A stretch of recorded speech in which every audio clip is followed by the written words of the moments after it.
Pahingi ako ng pera daw Nabitin ako sa iniinom ko Ano ba naman yan, Tay? Hindi ba't kabibigay ko lang ng pera sa inyo nung isang araw? O yung sabing inubos nyo na naman sa pagbibilyar at dyan sa alak? Ilang beses ko bang sasabihin sa inyo na matuto naman kayo magtipid? Hindi naman ako nagtatay ng pera Hindi araw-araw sahod ko. Ba't naghihingi lang naman ako ng pera sa'yo Ang dami mong sinasabi.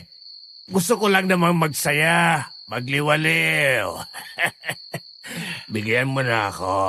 Kung hindi, magwawala ako rito. Yan ang problema sa inyo, Tay. Gusto nyo lang magsaya. Araw-araw na nga kayo nagsasaya, di ba? Yung perang binibigay ko sa inyo, hindi nyo malang maibili ng pagkain dito sa bahay. Nagtatrabaho kami ni Jan para sa mga kapatid namin. Para hindi sila matulad sa amin na hindi nakapagtapos ng pag-aaral at kinakailangan na magtrabaho para mabuhay tayo. Ang gagawin nyo na lang sana, aasikasuhin sila. Pero hindi nyo pa rin magampanan. Puro kay sugal, alak. Pusta rito, taya doon. Pag natalo, inom. Pag nanalo, inom pa din. Aba, sinusumbat mo na ba lahat? Baka nakakalimutan mong ako pa rin ang bumuhay sa inyo noong mga bata pa kayo. Ngayong nanghihingi ako sa inyo, meski magkano, biglang kinikwenta mo na lahat. Wala ka pa mang gaanong na itutulong, nagmamalaki ka na. Pakiramdam mo, galing-galing mo na. Pasasaan pa ba yung pera mo, kundi sa amin lang din naman dapat, di ba? Wala ka pa namang asawa. Yun na nga Hindi ako magkaroon ng sarili kong buhay dahil sa inyo. Dahil sa'yo. Kasi inuubos ko lahat sa inyo na halos wala nang natitira sa akin. Paano naman ako? Paano naman ang buhay ko kung lagi na lang ganito? Ubus na ako. Pagod na akong ibigay sa inyo lahat. Gusto ko na lang mawala at iwan kayong lahat.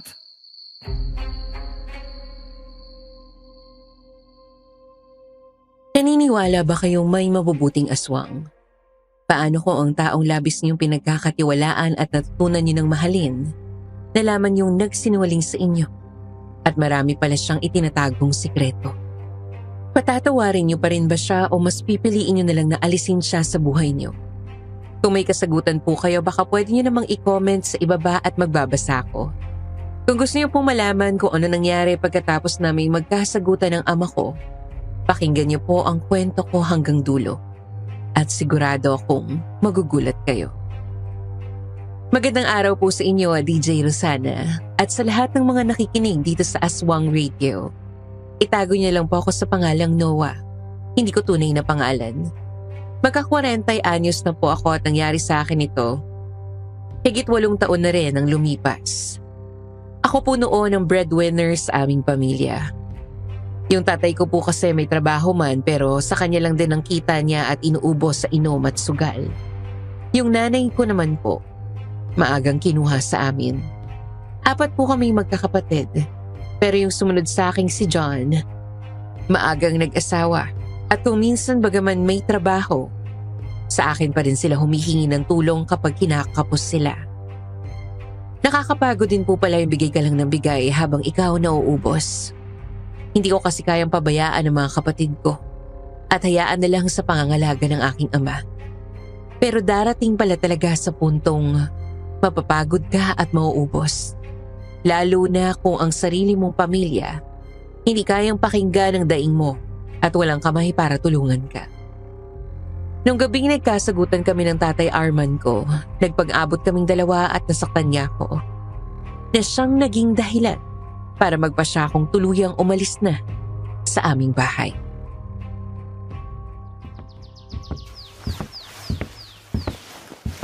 Oh, ano Noah? Talaga nagmamalaki ka sa akin? Nasaktan ka lang bagya? Sobrang sama na ng loob mo? Alam niyong hindi lang ang pananakit niyong dahilan kung bakit lalayas ako. Sana maisip niyo rin yung mga sinabi ko at magtanda kayo. Hindi na kayo bata para magliwaliw na lang nang magliwaliw sa buhay. Talagang mapagmalaki ka, no? Lalayas ka. Sige, tingnan lang natin kung kayanin mo ang mag-isa. Kami rito, sama-sama kami. At kahit wala ka, kaya naming buhay ng mga sarili namin. Aalis lang ako. Pero hindi ibig sabihin nun Pababayaan ko ng mga kapatid ko. Magpapadala pa rin ako ng pera para sa kanila. Sawang-sawa na lang talaga akong makita kang parang walang ibang gustong gawin sa buhay, kundi pumetex na lang. Huwag ka maglala. Magbibigay pa rin naman ako sa inyo. Pero gusto ko na rin magtira naman para sa sarili ko. At hindi mangyayari yun hanggat nandito ako at lagi mo akong pinipiga para bigyan ka. Sus! Alam kong hindi ganyan ang mangyayari. Kaya gusto mong umalis para hindi mo na kami karguhin. Para wala ka ng ibang iintindihin, tama ba? Kakalimutan mo na kami, oras na makahanap ka na ng sarili mong buhay. Tama na, Tay. Gusto kong umalis nang hindi nakikipagtalo kahit kanino. Nagbili na ako sa mga kapatid ko. Sana mapagtanto nyo rin ang mga bagay na sinabi ko at makapag-isip kayo ng matino. Mayabang! Bahala ka na sa buhay mo! John, ikaw nang bahala sa mga kapatid natin. Huwag mo silang pababayaan ni Rose. Magpapadala ako kada kinsenas. Bigyan niyo kahit papano si Itay. Pero huwag niyong ibibigay lahat. Pagkatapos sabihin ni John na mag-ingat daw ako, tuluyan na akong umalis sa bahay. Mabigat po sa damdamin ko, DJ Rosana. Pero alam kong kailangan ko rin munang lumayo sa kanila. Para naman makahinga ako kahit papaano. Hindi rin naman po ako talagang lumayo sa kanila. Bumukod lang ako ng sarili kong bahay at naghanap ng murang paupahan. Sakto namang, may kilala akong kaibigan sa trabaho na taga-kabilang barangay na may paupahan ng tiyuhin niya. Kaya doon muna ako sumadya. Magandang araw po, Mang Diego. Oh, magandang araw din. Ikaw ba yung kaibigan ni Justin na nabanggit niya sa aking naghahanap ng paupahan? Opo. At saka, yung mura lang po sana. Yung kaya lang po ng budget ko. Magkano ba ang kaya mo sa isang buwan? Sa totoo lang 1,000 lang po ang kaya ko eh. Ganun ba? Wala namang problema kung yan lang ang kaya mo. May kubo akong pinapaupahan din sa ganyang halaga. Pero nasa pinakadulo yun ng mga bahay na pinapaupahan ko. Dati kasi naming tambayan yun sa harap ng bukid. Pero hindi na namin gaano napupuntahan ngayon. Ay, huwag ka mag-alala. Maayos pa naman yun at pinangangalagaan ko talaga. Tingin ko'y ayos naman na yun para sa'yo. Pwede ko bang makita muna para makasigurado po ako? Ay, oo naman. Halika, sumunod ka sa akin. Sumunod ako kay Mang Diego. Tanaw na ang bukid sa daang nilalakaran namin ng mga oras na yon. Sunod-sunod din ang mga paupahan niyang nadadaanan namin. Hanggang sa narating namin ang pinakadulo. Sinalubong ako ng malamig na simoy ng hangin. Sa harap, may malawak na bukid ang matatanaw at may mga magsasakang walang tigil sa pagtatanim ng palay kahit tirik na tirik ang araw. May kalumaan na ang kubong sinasabi ni Mang Diego. Pero nasa kondisyon pa naman ito at walang mababakas na kahit anong anay. Nasa labas ang kalan kung saan ka pwedeng magluto gamit ang kahoy. May ilang baitang na hagdan paakyat sa kubong at nang buksan niya yun, sakto lang para sa isang tao ang espasyo at meron ding isang kwarto. O ano, ayos na ba sa ito? Kung ikaw lang naman mag-isa, wala naman siguro magiging problema. Kapag naubusan ka ng kahoy panggatong, pwede ka mangahoy sa likod. Maraming bumabagsak na sanga ng kahoy dyan at mapuno. Oo nga ho. Sa tingin ko naman po, magiging ayos na ako rito. Sige. At dahil naikwento ka naman na sa akin ni Justin, at alam kong hirap ka pa talaga sa buhay, walang daan na lang ang kukunin kong upa mula sa'yo. Totoo po ba yan? Oo, pero kung tutuloy ka na rito ngayon, kakailanganin kong kumuha mula sa'yo ng 1 month advance at 1 month deposit. Opo, wala pong problema. O sige, pahiramin na rin kita ng mga gamit panluto. Tapos doon ikaw nang bahala. Opo, Mang Diego, maraming salamat po. Doon na po nagsimula ang pamumuhay kong mag-isa, DJ Rosana. Pero hindi pa rin naman po ako nakakalimot na magbilin sa mga kapatid ko sa pamamagitan ng pagte-text sa kanila. Sinabi ko rin pong hindi nila kailangan mag-alala sa akin at ayos lang ako. Naging normal naman ang takbo ng buhay ko mag-isa. Wala akong nadadat ng lasing at nangihingi ng pera. At kapag hindi na pagbigyan, pagbubuhatan ka lang ng kamay. Maaaring pagtawanan niyo ako dahil sa edad kong 30, hindi pa rin ako lumalaban sa aking ama. Malaki po kasi ang respeto ko sa nakakatanda.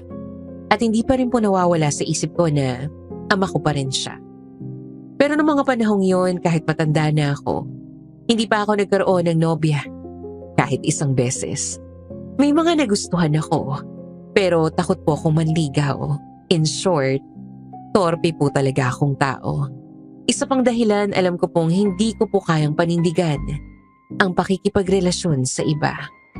Dahil sa sarili kong pamilya. Kumbaga, hindi ako financially stable para sa ganung mga bagay. Nagtatrabaho pa rin ako sa factory noon sa bayan at sapat lang ang kinikita ko para makaraos. Nagpapasalamat na lang po talaga ako na mabait ang mga kapitbahay ko, lalo na ang aking landlord. Kung minsan dinadalhan nila ako ng ulam. Hindi naman daw po dahil sa awa kundi dahil alam nilang walang ibang mag-aasikaso sa akin, kundi ang sarili ko lang. Lumipas ang isang buwan, tila nakalaya na talaga ako sa lahat ng bigat na dala ng aking ama. Pakiramdam ko ayos na ako hanggang sa nangyari ang isang bagay na hindi ko lubos na inaasahan na siyang magpapabago sa takbo ng aking buhay. Ay, kapagod. Ano naman kayong lulutuin kong ulam ngayong gabi? Buti na lang talaga. Hindi madaling mapanis ang bigas ko. Magdilata na lang kaya ako. Sardinas na lang na may sibuyas at kalamansi. Masarap naman yun. Oh. Ano yun? Bakit parang may tumatakbo sa labas? Tulong! Tulungan niyo ako! May humihingi ng tulong.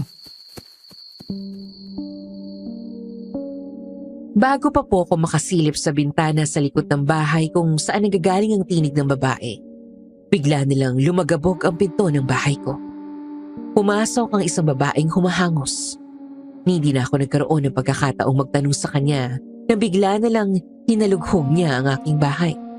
Dumakot siya ng asin at isinaboy sa buong sulok ng kubo. Hindi na rin niya pinatawad ang mga bawang na gagamitin ko na sana sa pagsangag kinabukasan. Pinaglalagay niya ang mga iyon sa pinto at bintana. Kapansin-pansin din ang mahihina niyang pagdaing habang ginagawa niya ang mga bagay na iyon. Para bang nasasaktan siya sa hindi malamang dahilan, pero pinipilit niya ang kanyang sarili na kumilos.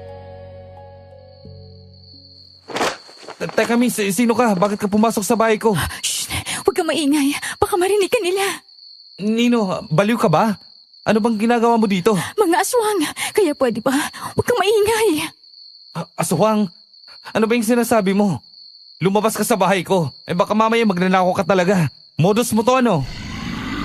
Yun. Naririnig mo ba yun? Ano yun? Bakit may umatungan? Ngayon ko lang yan narinig. Sila ang sinasabi kong mga aswang. Kaya kung ako sa'yo, mananahimik ako. Tulungan mo na lang ako magsaboy ng asin kung ayaw mong mapasok ko nila rito. Ikaw naman yata ang hinahabol nila eh. Bakit ka ba nila hinahabol? Kasi papatayin nila ako. Maawa ka sa akin, tulungan mo ako. Ayoko pang mamatay. Hindi ko po alam kung anong gagawin ko noong mga panahong yon, DJ Rosana. Basta ang alam ko lang, natataranta na rin ako dahil sa ikinikilos ng babae. Sa itsura niya pa lang, hindi na siya nagbibiro. Lalo pa't naririnig ko rin ang malalakas na atungal ng hayop na humahabol sa kanya na nagmumula malapit sa likod ng bahay. Kahit naguguluhan, tinulungan ko siya sa ginagawa niya. Hanggang sa bigla nilang siya pumasok sa kwarto ko nang walang pasabi. Sinundan ko siya roon. Humiga siya at nagtalukbong ng kumot. Maya-maya pa, biglang lumamig ang pakiramdam ko sa paligid. Mas lumalakas din ang ingay ng mabibigat na yabag mula sa labas at humalo sa hangin ng kakaibang amoy na parang bulok na karne. Wala na akong nagawa kundi humiga sa tabi niya at nagtalukbong din ang kumot sa sobrang kaba. Sa hindi ko makitang nilalang at hindi ko alam kung gugustuhin ko pa nga bang makita kung ano yun.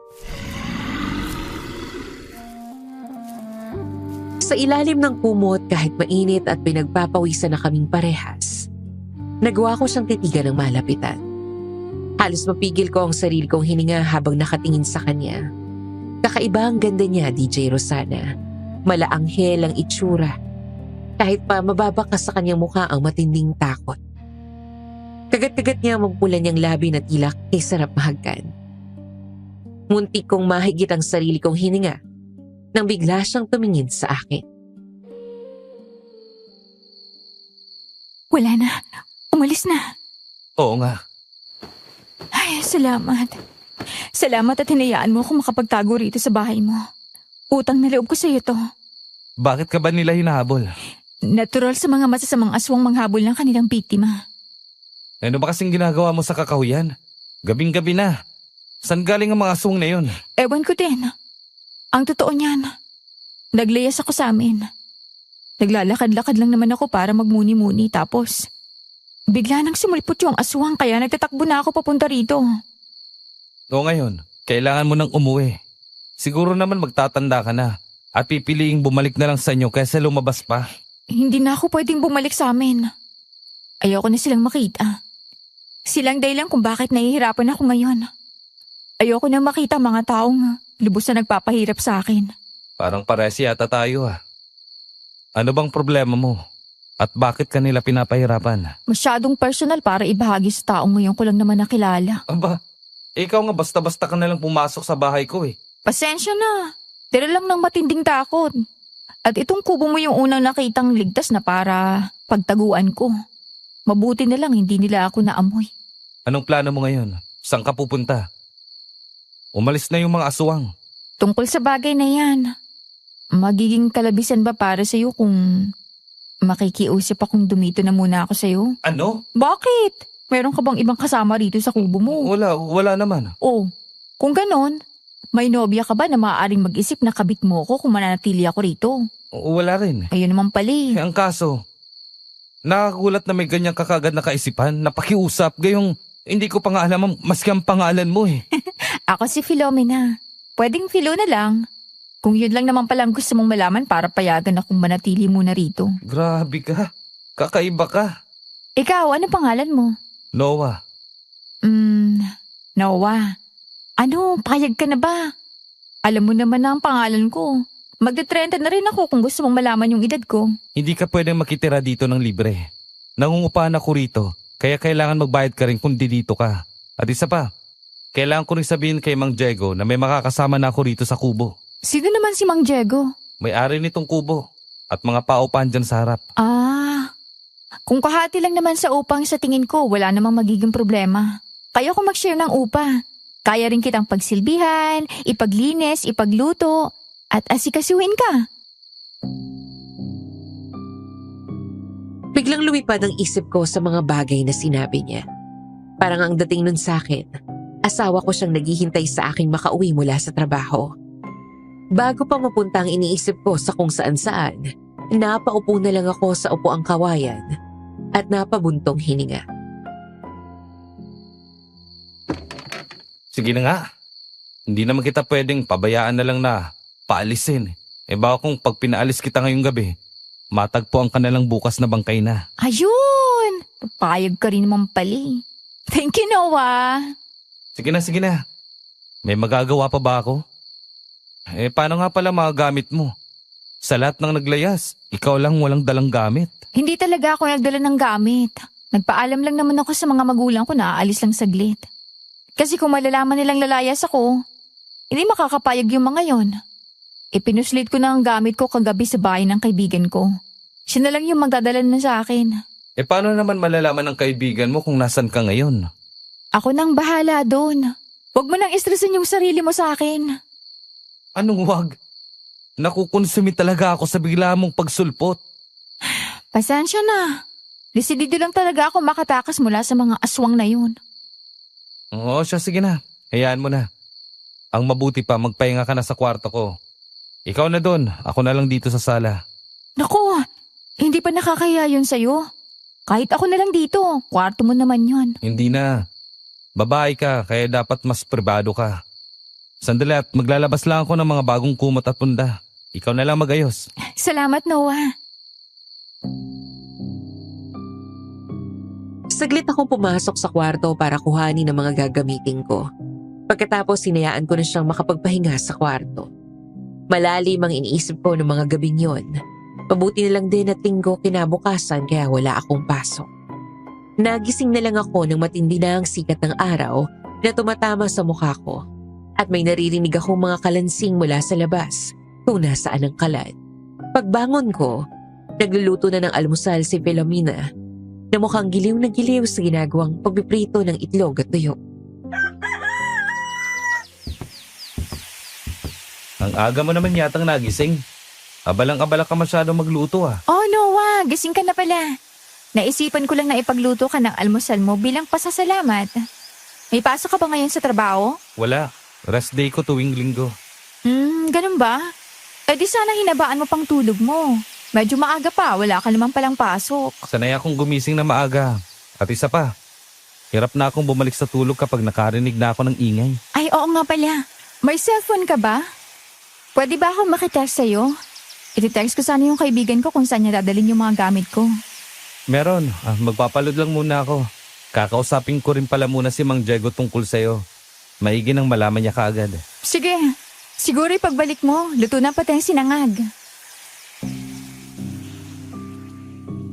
Hinayaan ko muna si Filomena sa bahay at sinadya ko si Mang Diego. Nung nalaman niyang may makakasama ko, naintriga agad siya kung kaano-ano ko ang babae. Pero sinabi ko na lang na kaibigan ko ito. Hindi siya naniwala ngunit hindi ko na rin dinepensahan ang sarili ko. Wala namang daw problema basta't hindi mapapabayaan ang kubo niya. Pagbalik ko sa kubo, naabutan kong naghahain na si Filomena ng pagkain sa hapag. Sa labas ng kubo, malapit sa kalan. Nakabalik ka na kaagad? Sakto, nakapagkain na ako. Kumain ka na. Umupo ka na rin at kumain. Hindi na, ikaw na lang. Magpakabusog ka. Eh ikaw, huwag mong sabihin nahihiya ka pa. Saluhan mo na ako. Ikaw naman nagluto nito, di ba? Naku, hindi kasi ako sanay mag-almusal eh. Nasusuka ako kapag pinipilit kong kumain sa umaga. Kaya sige na, kumain ka na. Pahiram na lang ako ng cellphone mo at makikigamit muna ako saglit. O sige, heto. Habang inaabot ko sa kanya ang cellphone ko, nagulat ako nang makita ang kamay niyang nag-aabang sa akin. Napansin kong may mga lapnos sa mga palad niya. Tila nasunog ang may ito. Butas-butas yon at iba pa naman ay nagtutubig. Pero katakatakang parang wala lang yun sa kanya at hindi niya iniinda. At teka, napano yung kamay mo? Ito? Wala to. Huwag mo nang pansinin. Napasok ka ba kanina habang nagluluto? Oo, tama. Napasok ko kanina. Hindi ba masakit yan? Lagyan mo ng toothpaste. Hindi na, wala lang to, Noah. Huwag mo nang pansinin. Di naman ako mamamatay sa paso at lapnos. Sigurado ka ha? Baka mamaya niya nahihiya ka lang na magsabi sa akin. Hindi, huwag mo na ako alalahanin. Okay, sige. Mukhang hindi rin naman ako mananalo sa iyo eh. Heto ng cellphone ko. Mamaya kapag nagutom ka, kumain ka. Hindi ko rin naman mauubos ang mga to. Sige, salamat, Noah. Dito muna ako. Nagsimula akong kumain at hinayaan na lang muna siyang lumayo ng kaunti sa akin. Tanaw ko pa naman siya at nagsimula siyang tumipa sa depindot ko noong cellphone. Maya-maya may tinawagan siya. Pero hindi ko naman marinig ang sinasabi niya at sinadya niya ring hinaan ng kanyang boses. Inalis ko na lang sa kanya ang atensyon ko dahil privacy naman niya yon. Hindi ko po maitatangging napakaganda niya pero nahihiya po talaga ako sa mga babae, DJ Rosana. Yun na rin po siguro ang dahilan kung bakit hindi pa rin ako nagkakanobya. Bukod sa wala pa akong kakayahan sa buhay. Torpe akong tao kaya kahit may nagugustuhan ako, hindi ako gumagawa ng paraan para mapalapit sa taong yun. Pero kay Filomena, hindi ko maitatangging unti-unting parang nawawala ang barikadang itinayo ko. Siguro po dahil madali naman ding pakisamahan si Filomena. Kaya medyo nawawala rin kahit papaano ang hiya akong makipag-usap. At nagsimula din kami sa kakaibang paraan na hanggang ngayon po natatawa pa rin ako kapag naaalala ko. Sino ba namang hindi magugulat kung bigla na lang may papasok sa bahay mo at kung ano-ano ang dinukot mula sa kusina mo. Ayos na, Noah. Natawagan ko na siya. Anong sabi? Pupunta raw siya rito mamaya, dala yung mga gamit ko. Bakit hindi ka na lang sa kaibigan mong yun tumuloy? Mukhang handa naman siyang tulungan ka. Hindi ako pwede dun sa kanila. Tsak na siya yung unang pupuntahan ng pamilya ko para tanungin kung nandun ako. Dito ba sigurado kang hindi ka nila matutunton? At hindi rin ba ako madadamay sa galit nila sa'yo kung galit nga sila? Ewan ko, pero huwag kang mag-alala. Mapagkakatiwalaan naman yun si Ibrahim. Hindi nun ipagsasabi kahit kaninong andito ako. Ibrahim? Ibig sabihin, lalaki ang kaibigan mo? Oo, bakit? May problema ba doon? Oo, wala naman. Pero sigurado ka bang kaibigan mo lang talaga siya? Baka mamaya nobyo mo pala tapos bigla na lang akong suntukin. Hindi no. Hindi ko nobyo yun. Kaibigan ko lang talaga yun. Bakit parang masyado ka naman yatang defensive? Naniniguro lang naman ako. Wala lang. Para lang maniwala ka. Oo siya, hindi na kung hindi. Bakit ba tumatawa ka? Wala. Ba't ka nainis? Naniniwala naman na ako Eh kasi... Ay, ewan ko sa'yo. Oh, eto na yung cellphone mo, may wallpaper ng babae. Nagulat ako sa sinabi niya.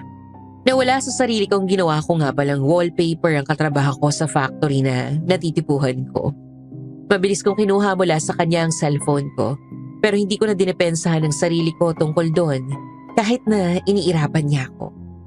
Matapos magligpit ng pinagkainan, nakursunadahan kong kumuha ng buko na sinabi naman ni Mang Diego na pwede kong kuhanin anumang oras kung gusto. Habang nasa itaas ako ng puno ng niyog, kitang-kita ko namang nakaabang sa akin si Filomena mula sa ibaba. Nagbababala na baka raw mahulog ako. Hindi ko maiwasang lihim na papangiti dahil sa ganda niyang mas lalong nadedepina ng liwanag ng araw. Maputi ang kutis niya, tila malapit na sa pagkaputla. Sakto lang ang kanyang pangangatawan, gayon din ang kanyang taas. Mahaba ang itim na itim niyang bagsak na buhok. Isa sa mga tipo ko sa mga babae.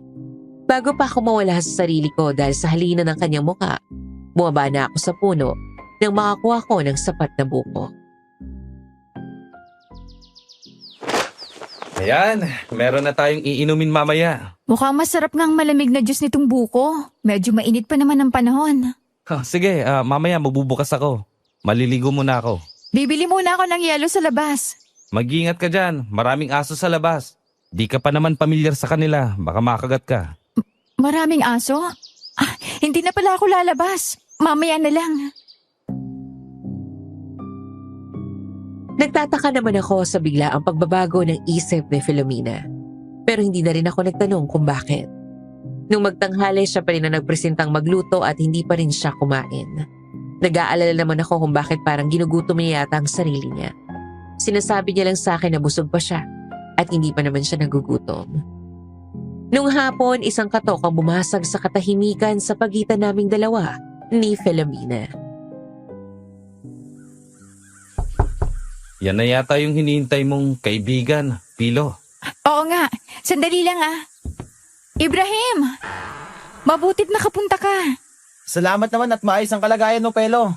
Nag-alala ako ng sobra sa'yo. Lalo na nung punta na ako ng mga magulang mo para hanapin ka sa akin. Hindi ako mapakali kahapon pa. Ayos lang naman ako. Mabuti nakilala ko tong si Noah. Papasukin mo siya rito sa loob. Nakakahiya naman kung patatayuin mo lang dyan sa labas ang kaibigan mo. Oh, Rahim! Pwede ka raw tumuloy. Pumasok ka na. Sige, salamat. Pumasok ang isang matandang lalaki sa tantya ko'y kaedad ko lang din, DJ Rosana. Matikas ang kanyang pangangatawan, tipong bukol ang kanyang mga braso at maugat ang mga kamay. Moreno ang kanyang kulay at hindi maikakailang magandang lalaki. Pero kapansin-pansin ang mga mata niyang madilim nang tumama ang mga yun sa akin. Tila walang buhay o kaluluwa sa loob. Maangas siyang tumango sa akin pagkatapos ay naglahad ng kamay. Nang magalang ko yung abutin, ramdam ko ang lamig ng kanyang mga palad. Ako si Ibrahim at ikaw si Noah, tama ba? Oo, ako nga. Salamat sa pagtanggap kay Filomena. Sana'y maging maayos siya sa iyo rito. Oo, huwag ka mag-alala. At magiging ligtas naman siya rito kung iiwan ko siya mag-isa. Marami kaming mga kapitbahay. Mabuti. Hindi na kasi siya basta-basta makakabalik sa kanila. At labis ang galit sa kanya ng mga magulang niya. Tiyak na masasaktan lang siya kapag nakita siya ng mga pamilya niya. Nasabi nga niya sa akin yung bagay na yan.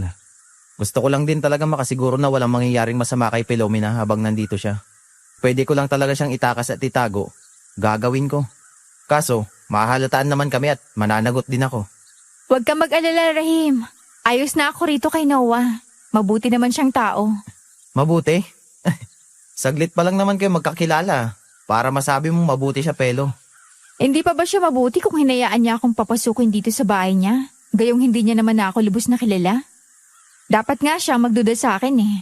Hindi ako magdududa sa kanya. O siya, tama na ang usaping ito. Basta Noah, ipinagkakatiwala ko sa iyo ang matalik kong kaibigan. At sa oras na may mangyaring masama sa kanya, tandaan mo, ikaw ang sisisihin ko. Oo, makakaasa ka sa akin. Sige na, Ibrahim. Gumagabi na rin. Iwan mo na mga gamit ko. Oo, nandyan ang lahat ng mga kailangan mo. May pagkain din akong isinilid dyan. Nakabalot ng asul na plastic. Alam kong gutom na gutom ka na. Salamat. Bibisitahin na lang kita rito sa tuwing may oras ako. Sige, mag-iingat ka. Tuloy na ako, Noah. Alalaanin mo ang mga bilin ko tungkol kay Pelo, ah. Tumango na lang ako sa mayabang na kaibigan ni Filomena na halatang halata ang hangin sa ulo. Hinatid siya ni Filomena at dinig na dinig ko ang walang patid na tahol ng mga aso sa labas. Nang makabalik, hingal na pumasok si Filomena at halatang nagtatakbo. Ang daming ang aso. Tumakbo ka? Buti hindi ka nila hinabol. Pinigilan sila nung manong dun sa harap. Si Mang Diego yun. Alaga niya rin kasi yung mga aso. Oo nga pala. Pasensya ka na dun kay Ibrahim ha. Ganun lang talaga yung magsalita. Baka naman may gusto talaga siya sa'yo. Kaya ganun na lang siya ka-protective. Parang pinagbabantaan pa ako. Siya? May gusto sa akin? Hindi siguro. Magkapatid lang ang turing namin sa isa't isa kaya sanggang dikit kami. Hindi ka sigurado. Ganyan bang sinabi niya sa'yo? Wala naman siyang sinabi. Basta alam ko lang na ganun. Ikaw parang masyado ka na nanguusisa. Hindi naman. Lumipas ang mga araw, naging maayos naman ang takbo ng buhay ko kasama si Filomena. May mga pagkakataong hindi kami masyadong nag-uusap at nagpapansinan lang kung kinakailangan. Pero masasabi kong maayos ang lagay naming dalawa. Minsan hindi ko lang din maiwasan ang sarili kong mapatitig sa kanya kapag hindi siya nakatingin. Kasi ibang klase po talaga ang ganda niya, DJ Rosana. Parang walang katulad at bibihira ka makita ng ganoon kagandang muka. Sa kabilang banda, nag-uumpisa namang mangyari sa lugar namin ng mga hindi maipaliwanag na kababalaghan at lubhang nakakabahala. Isang gabi pagod ako noon galing sa trabaho, lalo na't madalas ay overtime ako para mas malaki ang sahod. Habang naglalakad na mataan ko ang mga taong nagkukumpulan malapit sa imbornal. Kabilang naroon si Mang Diego na napapailing pa at maduwal-duwal habang nakatingin sa ibaba ng kanal. Nang makalapit ako, naintindihan ko na kung bakit ganoon na lang katindi ang pandidiri niya. Isang bulo o batang kalabaw ang nakatiwangwang ang katawan doon. Mahaba ang hiwa sa tiyan at wala ng laman loob. Masangsang ang amoy noon at halos hindi ko maipaliwanag. Basta ang alam ko lang, umiikot ang sikmura ko at gusto ko na rin sumuka. Putik. Sino naman ang gagawa ng bagay na yan? Kawawa yung kalabaw. Oo nga daw. Ay Diyos ko. Pangatlo na yan itong nakalipas na 2 linggo. Hinala na mga tao aswang ang salarin. Aswang ho? Oo. Aswang lang naman ang may butibong gumawa ng kanyang kabrutal na bagay. Ang kaso, sobrang hirap mahuli. Mabilis masyadong kumilos. Kawawa naman po kung magpapatuloy na ganito at hindi mahuhuli ang aswang. Sinabi mo pa, hindi lang hayop ang kawawa kundi pati na rin yung may-ari. Ay, ginagamit nila yan pang kabuhayan. Tapos pinapatay lang ng mga walang awang nila lang na hindi naman dapat umiiral dito sa mundo. Kaya nga ho. O siya Mang Diego, dito na muna po ako. Marapat lang palang mag-ingat na sa labas. Lalo na tuwing gabi. Hindi natin masabi kung sa susunod o baka hindi lang hayop ang atakihin ng aswang kundi tao na. Napausal na lang ng mahinang dasal si Mang Diego sa sinabi ko. Tumalikod na ako sa eksena. Habang naglalakad pa uwi, hindi ko maiwasang mapaisip kung may kinalaman kaya ang aswang na humahabol kay Filomena sa aswang na bumibiktima sa mga hayop sa lugar namin. Pagkarating sa bahay, nanumbalik ang itsura ng kaawa-awang kalabaw sa utak ko, kaya napatakbo ako sa lababo upang sumuka. Noah? Anong nangyayari? Bakit sumusuka ka? Ha? Nakainom ka ba? Hindi, Filomena. Oh, bakit ka nga sumusuka? Masama bang pakiramdam mo? Nilalagnat ka? Hindi. Nakita ko lang yung bangkay ng kawawang kalabaw dun sa imburnal. Wakwak yung tiyan. Walang laman loob. Tapos sobrang baho kaya nasusuka ako. Ganun ba? Naku, nakakatakot naman yun. Oo nga eh. Pangatlo na raw na insidente yun. Sana nga wala nang sumunod. Sana nga. Alam mo, napapaisip ako. Ha? Ano yun, Noah? Sa tingin mo ba? Yung aswang na humahabol sa'yo, nung gabing mapunta ka rito sa kubo ko, yun din yung aswang na gumagala rito at pumapatay ng mga hayop? Siguro. Yun ang pangunahin nilang pagkain eh. Karne, lamang loob. Bakit parang ang dami mo yatang alam tungkol sa aswang? Una, yung sinabi mong natural lang sa kanila manghabol ng biktima. Ngayon naman, sabi mo yun talagang kinakain nila? Ano ka ba naman, Noah? Hindi ba't sa mga kwento, yun naman talaga ang sinasabing pagkain nila? Hindi ko alam. Hindi ko rin sigurado. Basta ang alam ko, nakakabahala. Hindi pwedeng hayaan lang ang mga aswang na ganyan ang gawin nila. Wala silang karapatang pumatay ng iba, hayop man o tao. Oo, tama ka. Maliligo muna ako, Pilo. Sige, maghahain lang ako ng pagkain. Iniwan ko ang namumutlang si Filomena. Tila takot na takot ito sa kinuwento ko sa kanya. Paglabas ko ng banyo, naabutan ko siyang tulala pa rin. Pero nang makita niya ako, pilit siyang umakto na ayos lang siya. Medyo nagtaka naman ako, pero hindi ko na siya tinanong. Kumain ako habang siya naman ay pilit na sinubo ang adobong baboy na niluto niya. Hindi na lang ako nagrereklamo kung minsan na wala talagang siyang lasa magluto. Dahil ayaw ko namang sayangin ang effort niya at nahihiya rin ako magsabi. Sinausaw ko na lang sa patis o hindi kaya sa toyo ang ulam para magkalasa. Dahil sa pagod sa trabaho, agad din ako nakatulog nung gabing yon. Hating gabi na nang magising ako dahil nakaramdam ako ng tawag ng kalikasan. Nagulat naman ako nang makita si Filomena sa bintana, nakadungaw at tulala. Hindi siya kumukurap. Diretso lang ang kanyang tanaw sa labas. Mukha po siyang wala sa sarili at kahit ilang beses ko na siyang tinawag, hindi siya lumilingon sa akin. Tila hindi niya ako naririnig. Pilo? Bakit gising ka pa? Anong oras na? Uy, Pilo, tulala ka dyan. Filomena, ano ba?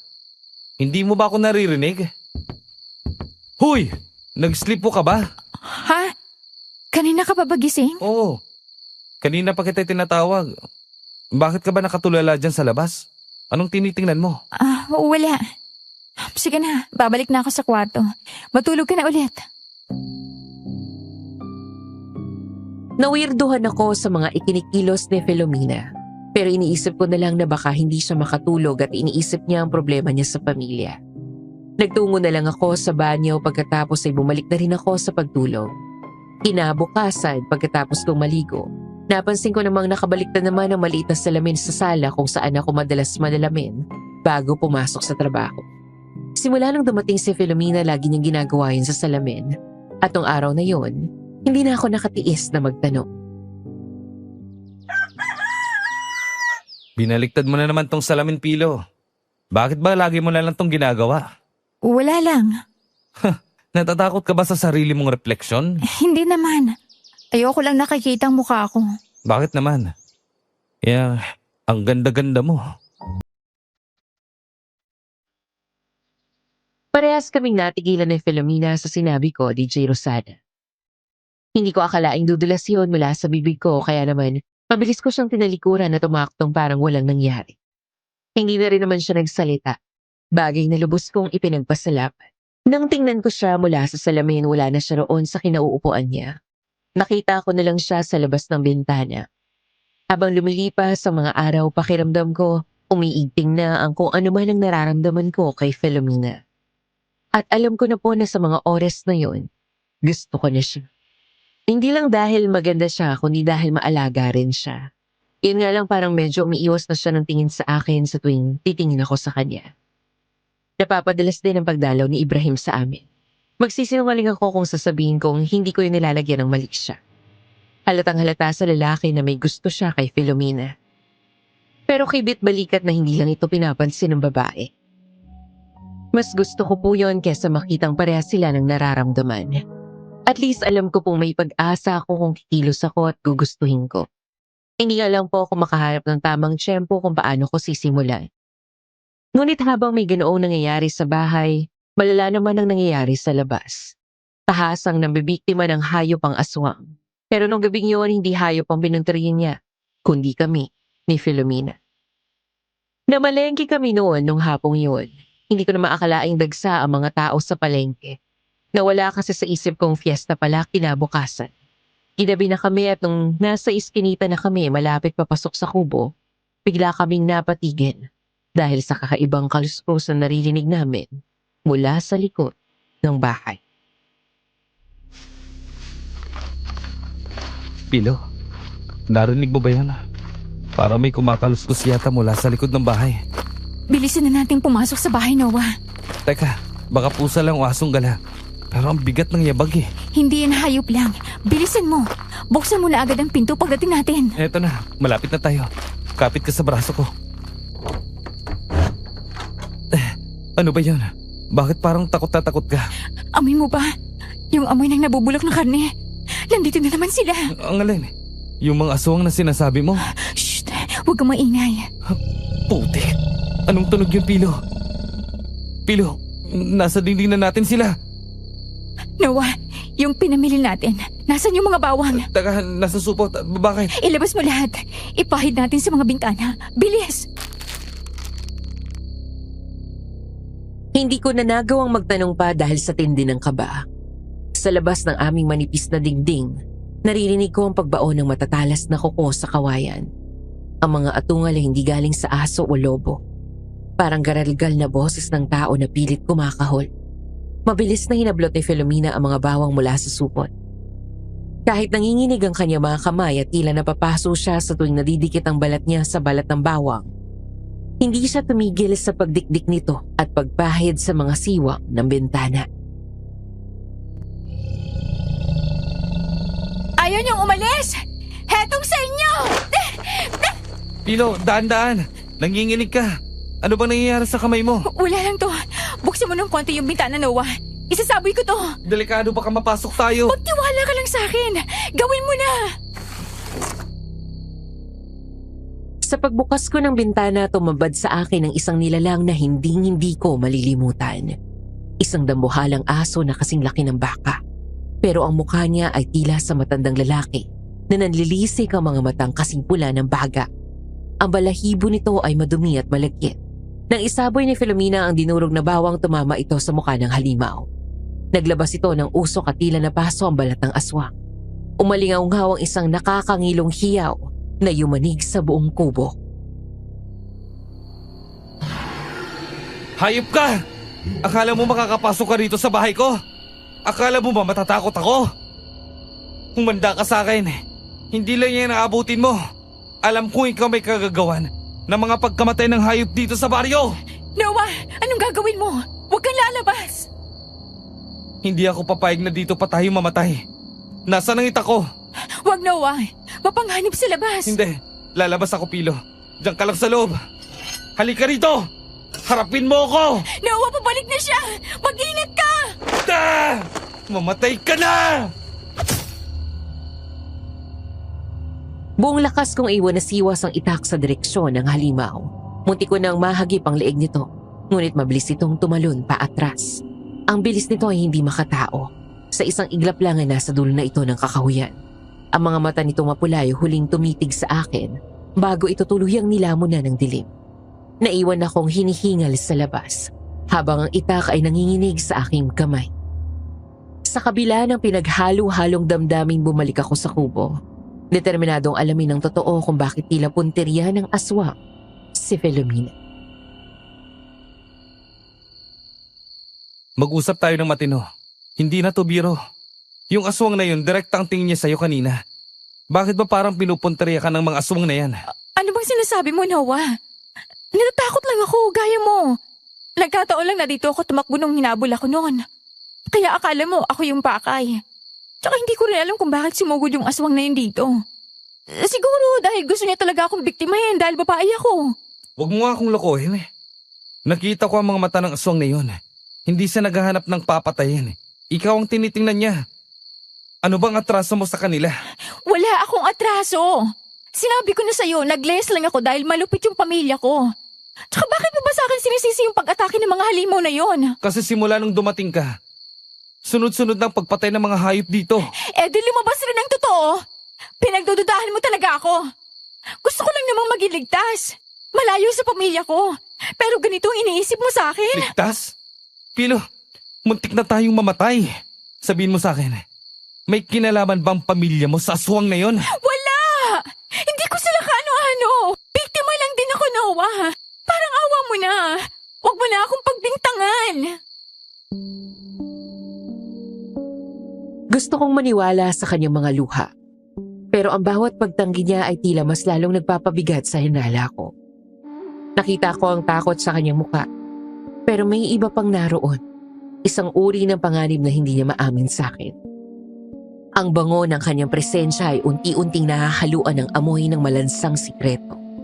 Kahit itanggi niya hanggang sa huli, alam ng puso ko na may mas malalim pang dahilan kung bakit siya naroon sa tabi ko. Kinabukasan, hindi ko alam kung paanong nalaman ni Ibrahim na may mga nangyari sa amin nung gabi. Nagising ako sa malalakas niyang katok sa pinto.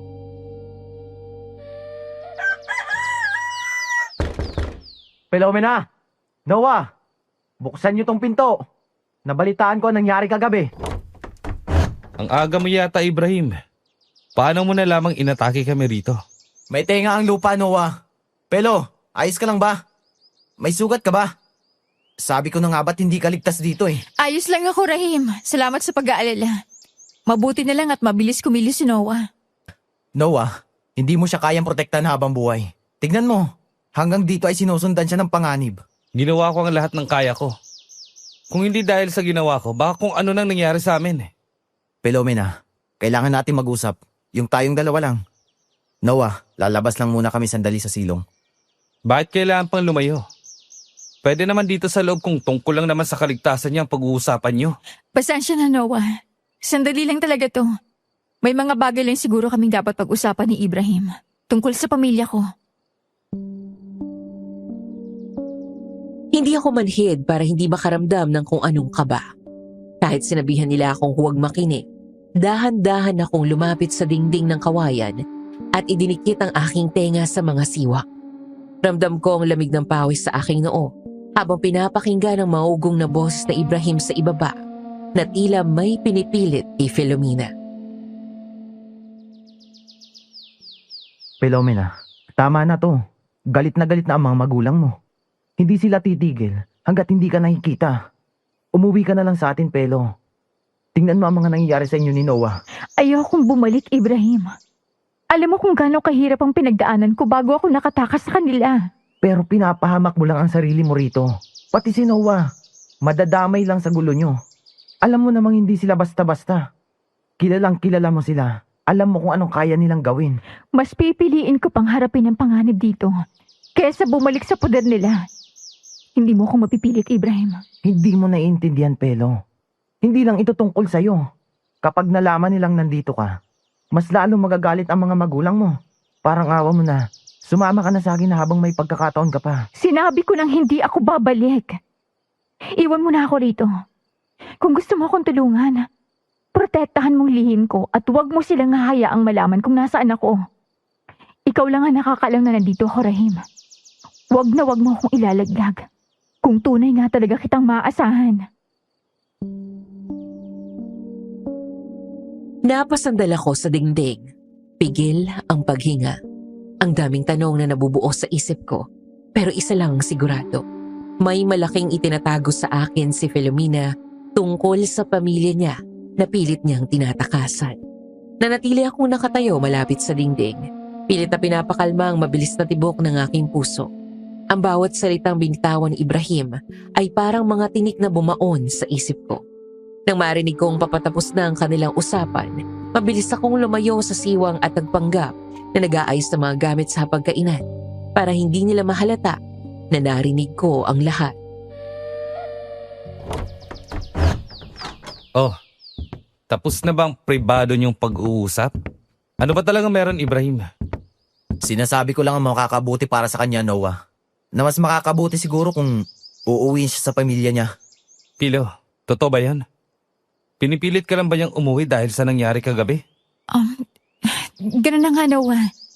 Gusto lang ni Ibrahim na bumalik ako sa amin. Dahil baka sigurin ulit tayo ng mga mababangis na hayop na yon. Pero ano bang desisyon mo? Ayoko ng pag-usapan, Noah. Pagod na ako. Salamat sa pagdalaw, Ibrahim. Pero dito muna ako. Hindi ko na nagawang humirit pa nang makita ko ang pagtalikod ni Filomena sa akin.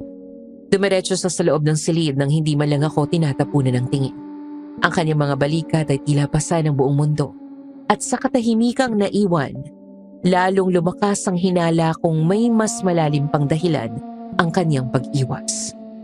Naiwang kaming dalawa ni Ibrahim na nagtititigan. Puno ng tensyon ng hangin at tila anumang oras ay may sasabog sa aming dalawa. Lumipas ang ilang mga araw na hindi dumalaw si Ibrahim. Akala ko mapapanatag na ako noon. Pero nung araw na yon, habang malayo ang tingin ko sa kung saan naramdaman ko na ang biglang paglamig ng hangin. Hindi yung preskong simoy ng umaga sa bukid, kundi isang malansang hangin na tila may dalang babala. Mula sa dulo ng eskinita palabas, dalawang matatanda ang naglalakad papalapit. Isang lalaki na may matatalas na mata at isang babae na nakabalabal ng itim. Kasunod nila si Ibrahim na tila asong bahagang buntot. Sa bawat hakbang nila, tumatahimik ang paligid, pati ang mga ibon ay tumigil sa paghuni. Pilo! Filomena! Lumabas ka rito, may mga kasama si Ibrahim. Sino ba tong mga to? Itay? Inay? Sa wakas, nahanap ka rin namin, anak. Masyado mo kaming pinag-alala. Filomena, ang laki na ng ipinayat mo. Bakit kailangan dito ka pa tumira sa ganitong klase ng dampa? Samantalang sa bahay, masagana ka. Ikaw ang nagdala sa kanila rito, di ba? Ibrahim, akala ko ba kaibigan kita? Pilo, para sa ikakabuti mo ito. Hindi mo kayang itago ang totoo sa kanila. Kailangan mo nang umuwi. Walang hiya ka! Nilaglag mo ako! Alam mong ayaw ko na silang makita, pero dinala mo pa rin sila sa harapan ko? Huwag mong sisihin si Ibrahim. Ginagawa lang niyang tama. Oras na para bumalik ka na sa kawan, Filomena. Teka lang ho. Sino po ba kayo? Ako po ang kasama ni Pilo rito. At maayos naman ang kalagayan niya sa akin. Ako si Gorno. At ito ang kasawa kong si Lucrecia. Kami ang mga magulang niya. At ikaw bata, huwag kang makisali sa usapang pamilya kung ayaw mong mapahamak. Anak, parang awa mo na. Sumama ka na sa amin. Mas ligtas ka sa puder namin. Ligtas? Nay, nakalimutan niyo na bang ginawa niyo? Hindi ako babalik sa inyo. Mas ayos pa ako rito sa pudar ni Noah. Sa lalaking ito, ano bang maibibigay niya sa'yo? Isang buhay na puro paghihirap? Walang kayang ibigay ang lalaking yan sa'yo. Kahit ano pa yan, mas gugustuhin ko na rito kaysa makasama kayo. Dito nararamdaman kong hindi ko kailangang itago kung sino ako. Filomena, ang ginawa namin, yun ay para sa ikabubuti mo. Hindi nararapat ang lalaking yun para sa'yo. Ikabubuti! Pinalayo niyo ang taong mahal na mahal ko! Wala kayong puso! Kaya wag na wag niyo ang tatawaging anak dahil simula nung araw na yon, kinalimutan ko na kayo! Talagang handa mo kaming kalimutan bilang mga magulang na bumuhay sa'yo para sa walang kwentang lalaking yon? Dahil mahal niya ako! Tanggap niya ako! Hindi niya ako kinukontrol! Hindi katulad niyo!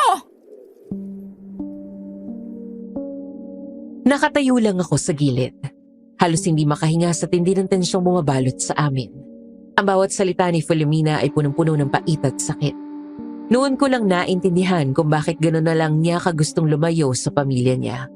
Kitang-kita ko ang pahigpit ng pagkakahawak ni Gurno sa kanyang baston. Tila ba nagtitimpi lang siya na huwag sumabog sa galit. Si Ibrahim naman ay nakayuko lang, hindi makatingin ng diretsyo sa aming lahat. Talagang matigas ang ulo mo. Pinipili mo ang taong ito kaysa sa sarili mong dugo. Oo! Mas pipiliin ko si Noah dahil kahit hindi niya alam ang lahat, hindi niya ako sasaktan gaya ng ginawa niyo! Oh, narinig niyo naman siya, di ba? Masaya siya rito at hindi ko siya pababayaan.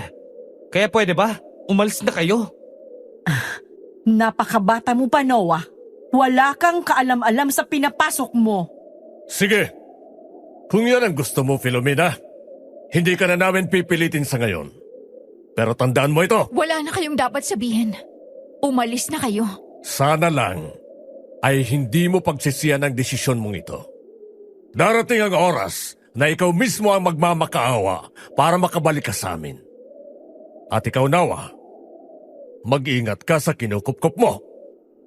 Hindi lahat ng maganda ay busilak ang puso. Paalam, anak. Sana ay makatulog ka ng mahimbing sa gabi. Ngayong alam mong nasa paligid lang kami. Pinanood naming maglakad palayo ang tatlo hanggang sa mawala sila sa aming paligid. Nanatiling tahimik si Filomena.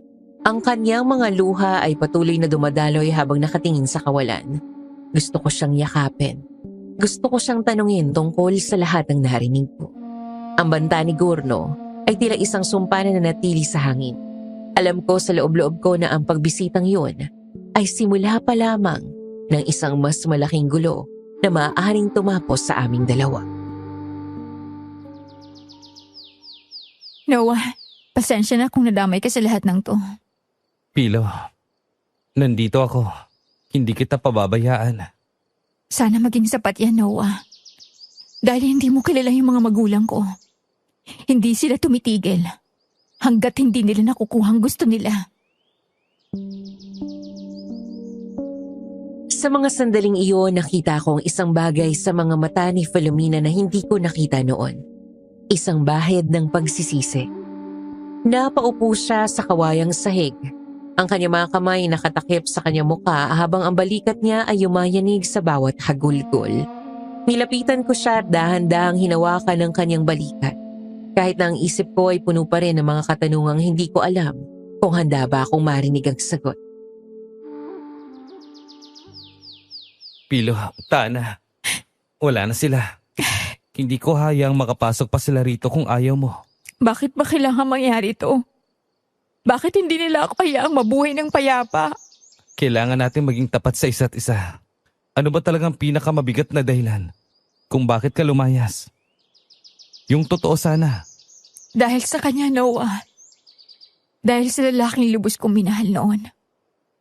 Yung binanggit ni Lucrecia. Pinaghiwalay nila kami ng pilit. Sabi nila, hindi kami mababagay sa isa't isa dahil magkaibang mundong ginagalawan namin. Akala ko ilalaban niya ako. Akala ko sapat ng pagmamahal ko para manatili siya. Anong nangyari sa kanya? Iniwan niya ako. Pagkatapos ang lahat ng ginawa ng pamilya ko para takutin siya, pinili niyang lumayo at talikuran ako ng tuluyan. Masakit, Noah. Masakit na yung taong akala mo magliligtas sa iyo. Siya pa yung unang susuko sa laban. Kaya ka ba nagtatago rito? Para takasan ang alaala niya? Tumatakas ako sa pamilya ko dahil ayaw ko nang pahirapan pa nila. At kontrolin ako. Pero tumatakas din ako dahil sa sakit. Pakiramdam ko, habang nandito ako sa malayo, kahit pa paano nakakalimutan ko yung lahat ng sakit. Namayani ang katahimikan sa pagitan naming dalawa. Ang bawat salita niya ay punong-puno ng pait na tila hindi na kailanman maghihilom pa. Napagtanto ko na ang kalaban ko ay hindi lang ang mga aswang na nasa paligid, kundi ang multo ng nakaraan na patuloy na humahabol kay Filomena. Lumipas ang ilang araw na tila pa bumalik sa normal ang lahat. Ang tensyong hatid ng pagbisita ni Gurno at Lucrecia ay dahan-dahang napalitan ng katahimikan at mas malalim na ang pangunawa namin sa isa't isa. Mas naging bukas si Filomena sa akin. Hindi na siya masyadong umiiwas kapag tinatabihan ko siya. Sa bawat kwentuhan namin sa ilalim ng liwanag ng buwan, unti-unting nabubura ang pait ng kanyang nakaraan at napapalitan ito ng pag-asang baka pwede kaming magsimulang muli nang walang tinatago. Pilo, dinalang kita ng mga bunga ng bayabas mula sa dulo ng pilapil. Matatamis ang mga to. Salamat, Noah. Alam mo, noon ko pa pangarap ang ganito. Yung tahimik lang, walang iniisip na gulo. Hanggat nandito ako, sisiguraduhin ko magiging payapa ang buhay mo. Akong bahala sa'yo, Pilo. Sana nga. Sana'y magtuloy-tuloy ng ganito. Naputol ang aming sandali nang makita namin ang isang pamilyar na bulto na naglalakad. Ngunit hindi gaya ng huli niyang pagpunta. Ang kanyang mga balikat ay nakalaylay at ang kanyang mukha ay bakas ng matinding pagsisisi. Huminto siya sa tapat ng aming hagdanan. Hindi makatingin ng diretso sa aming dalawa. Filomena? Noah? Maari ba tayo mag-usap? Bakit ka pa bumalik rito ha, Ibrahim? Hindi pa ba sapat yung panggugulo niyo nung nakaraan? Narito ako para humingi ng tawad. Filomena, maniwala ka. Wala akong intensyong ilaglag ka sa mga magulang mo. Pero dinala mo sila rito. Pinagtaksilan mong tiwala ko. Hindi ko sinasadya. Nung huli akong pumunta rito para tignan ka, hindi ko alam na nakasunod pala sila sa akin.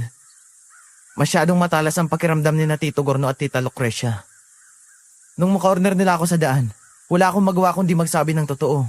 Pinilit nila ako, Pelo. Alam mo kung paano sila magalit. Kaya pinili mong iligtas ang sarili mo at isakripisyo si Filomena? Natakot ako. Pero pinagsisisihan ko yon. Kaya ako bumalik ngayon ay para sabihin mag-ingat kayo. Hindi pa sila tapos. Pero gusto kong malaman nyo na wala akong kinalaman sa susunod nilang hakbang. Ayoko nang maniwala sa kahit anong sinasabi mo, Rahim. Tinitigan ko si Ibrahim. Sa kabila ng galit ko, nakita ko ang takot sa kanyang mga mata. Isang takot na tila ba nanggagaling sa isang taong alam na wala siyang laban sa malakas na puwersa. Si Filomena naman ay nanatiling tahimik. Ang kanyang kamay nakahawak ng mahigpit sa aking braso. Ramdam ko ang panginginig niya. Isang senyales na kahit anong payapa na nagdaang mga araw, ang panganib ay nananatiling nakabuntot sa amin. Naghihintay lang ng tamang pagkakataon. Habang pinagmamasdan ko ang nanginginig na si Ibrahim, nakaramdam ako ng kakaibang tensyon na hindi lang basta pagsisisi. May kung ano sa mga mata niya na tila ba may iba pa siyang ipinunta rito, bukod sa paghingi ng tawad. Tumingin siya sa akin ng seryoso pagkatapos ay kay Filomena na tila ba humihingi ng permiso na makausap ako ng masinsinan. Noah, maaari ba kita makausap? Tayong dalawa lang muna. May kailangan lang akong linawin sa'yo. Para na rin sa kaligtasan nating lahat. Bakit hindi pwedeng marinig ni Pilo ang sasabihin mo? Oo nga. Bakit hindi mo iparinig sa akin? Tungkol ba sa akin yan? Usapang lalaki sa lalaki lang, Pilo. Hindi, dito lang ako. Sige na, Pilo. Pumasok ka na muna sa loob. Naglakad kami ni Ibrahim patungo sa may talahiban. Malayo sa pandinig ni Filomena. Tumigil siya at humarap sa akin. Ang mukha niya ay wala ng bakas ng takot, kundi napalitan ng isang mapanganib na seryosong ekspresyon. Noah, diretsahan tayo. Mahal ko si Filomena. Higit pa sa iniisip mo. At para malaman mo, ako ang gusto ni Nagorno at Lucrecia para sa kanya. Kami ang nararapat na magsama. At ano ngayon? Hindi naman ikaw ang gusto ni Pilo, di ba? Naririnig mo ba ang sarili mo? Kung gusto mong walang mangyaring gulo, Noah, dumistansya ka sa kanya. Hanggat malapit ka sa kanya, hindi titigil ang mga magulang niya sa panggugulo rito. Hindi mo pa alam kung anong kaya nilang gawin. At kung ako sa'yo, hindi ko gugustuhin malaman. Tinatakot mo ba ako? Nagbababala lang ako. Pumayag lang akong manatili siya rito sa puder mo. Dahil alam kong dito ay hindi niya mararanasan ang mga pasakit at lupit ng mga magulang niya. Pero wag mong isipin na sa'yo na siya. Kasangkapan ka lang para sa katahimikan niya. Pero sa uli, sa akin pa rin siya babalik. Hindi ko mapigilang mapakuyo ang aking palad. Ang akala kong paghingi ng tawad ay isa palang deklarasyon ng pag-aari. Ang bawat salita ni Ibrahim ay tila laso na unti-unting sumisira sa katahimikang sinubukan naming buuin ni Filomena noong mga nagdaang araw. Ang akala kong kakampi ay isa palang bantay na naghihintay lang ng pagkakataong makuha ang babaeng mahal ko. Simula nang umalis si Ibrahim ng hapong iyon, parang may kung anong pader na biglang namagitan sa amin ni Filomena. Yun ay dahil natakot din ako para sa sarili kong kaligtasan. Lalo na't hindi ko kilala ang mga taong binabangga ko. Sa takot pa lang ni Filomena at pagbabanta ni Ibrahim, alam kong hindi talaga sila basta-basta. Hindi ako manhid. Alam kong may kakaiba sa kanila. Kung ang pananatili ko sa tabi niya ay amit siya ng gulo, mas mabuti pang putulin ko ang ugnayan namin bago pa tuluyang dumanak ang dugo sa loob ng kubong yon. Noah, hetong kape mo. Mainit pa yan, ipinagtimpla kita. Salamat. Iwan mo na lang dyan. May problema ba? Kanina mo pa ako hindi tinitingnan. May nagawa ba ako? Wala. Marami lang akong iniisip. Huwag mo na akong intindihin. Pero Noah, pati kagabi. Hindi ka malang nakikipag-usap sa akin. Tungkol ba ito sa napag-usapan niyo ni Ibrahim? Sabi nang wala, di ba? Huwag ka na makulit. Kailangan ko ng kumilos. Baka mahuli pa ako sa trabaho ko. Iniwan ko siyang nakatayo roon. Bakas ang lungkot at pagtataka sa kanyang mga mata. Masakit para sa aking gawin yon. Lalo na't nakikita ko kung paano siya nagpupursiging maging maayos ang lahat sa pagitan naming dalawa. Pero tuwing titingin ako sa kanya, naalala ko ang mga mata ng mga magulang niya. Matatalas, mapanganib at hindi makatao. Natatakot ako na balang araw, ang babaeng hinahangaan ko ay maging dahilan ng sarili kong kapahamakan o kaya naman ay maging katulad din nila. Noah, nagluto ako ng masarap na pananghalian. Baon mo. Maaga akong gumising para dyan. Hindi na. Ikaw na lang kumain yan. Bibili na lang ako sa kantin. Noah, parang awa mo na. Sabihin mo sa akin kung anong problema. Kung dahil pa to sa pamilya ko, aalis na lang ako kung yan ang gusto mo. Yun na nga, di ba?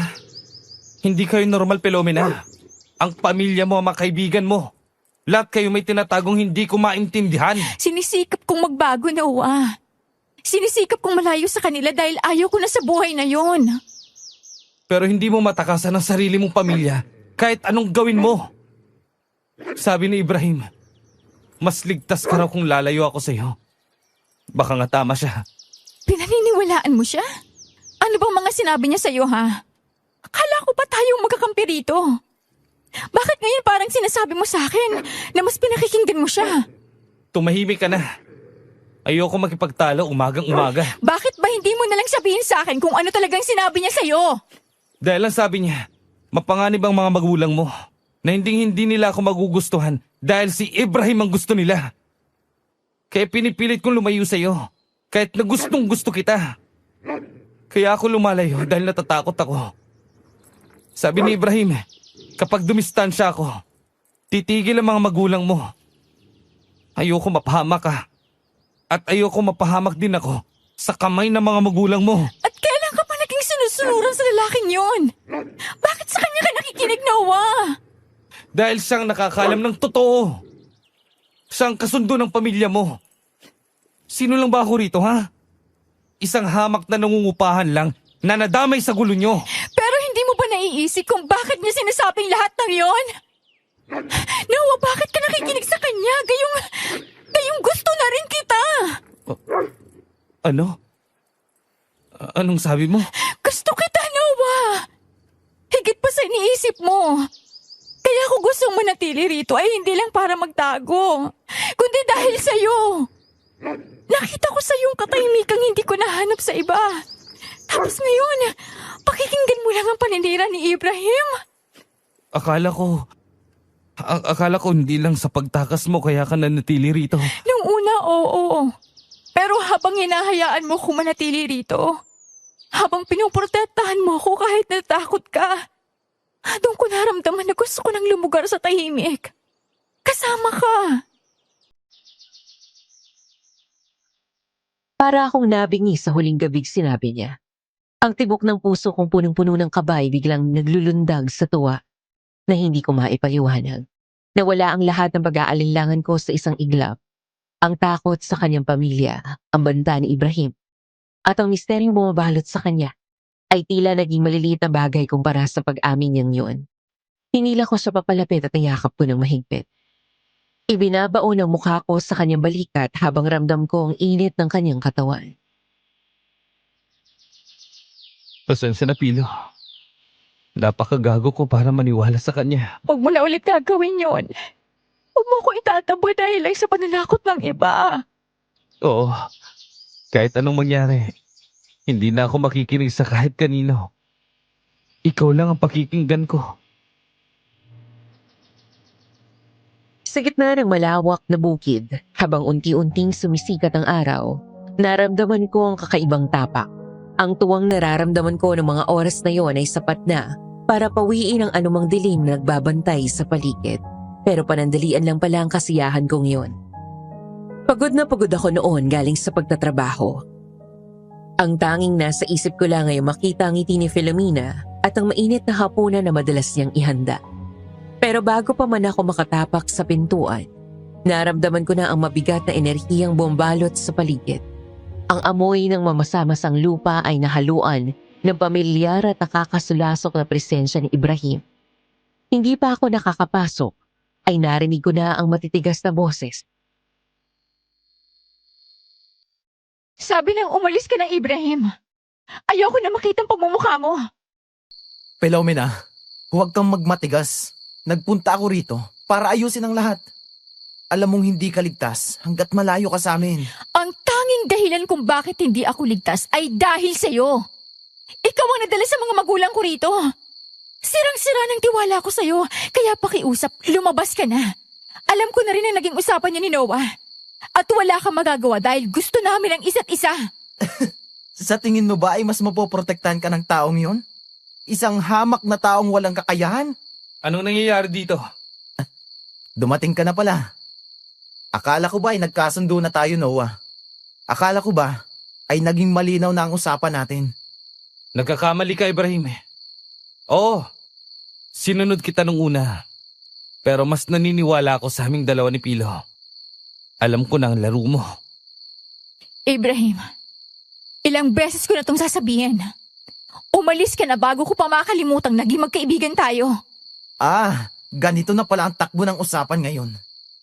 Kung ganun ay nagkakasundo na pala kayong dalawa, nagkakaunawan na ang isang halimaw at isang hangal na tao. Wala kang pakialam sa kung ano man ang meron sa amin. Labas na ito sa usapan niyo ng pamilya niya. Akala mo ba ay madali lang ito? Pinili mo ang panig na sisira sa buhay mo, Filomena.